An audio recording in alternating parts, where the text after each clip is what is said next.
On termine avec cette histoire, celle d'un boxeur marocain, Zakaria Moumni. Fierté de la nation, ses succès sur le ring lui promettaient une jolie carrière. Sauf que le sportif aurait osé critiquer le gouvernement marocain. Il est actuellement en prison. Le régime lui parle d'une affaire d'escroquerie.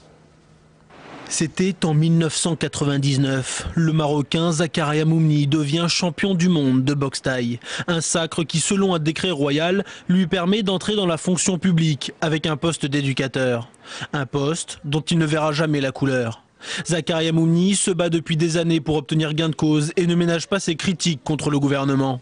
Un temps exilé en France où vit son épouse, il est arrêté il y a 14 mois par les autorités marocaines pour une affaire d'escroquerie. Des accusations mensongères selon ses proches. Pour moi, aujourd'hui, mon mari est devenu un prisonnier politique. À l'origine, c'est un simple citoyen marocain et un sportif qui, de surcroît, a ramené la fierté à son pays et qui a levé fièrement le drapeau marocain et qui, aujourd'hui, croupit en prison parce qu'il a osé s'exprimer et osé exprimer son opinion et puis surtout dénoncer l'injustice dont il est victime. Lorsqu'il rentre de France en septembre 2010, Moumni est arrêté à sa descente d'avion par des policiers en civil. Il aurait été détenu et torturé pendant plusieurs jours dans un centre de détention secret près de Rabat. Il a encore les traces, il voulait le montrer au juge, il a refusé de voir ses genoux, ses jambes. Il dit qu'il a encore les traces sur ses pieds.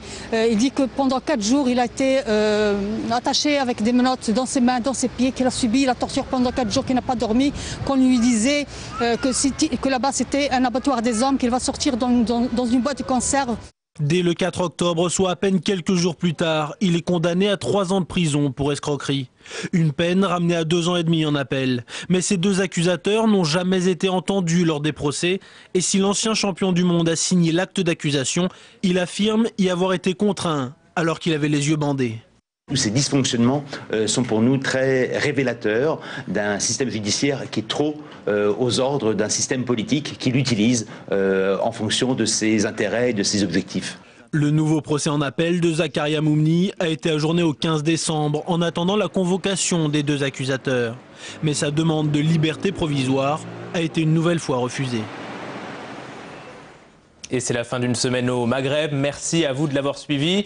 Vous pouvez revoir l'émission et nos reportages sur notre site internet www.france24.com. À très bientôt.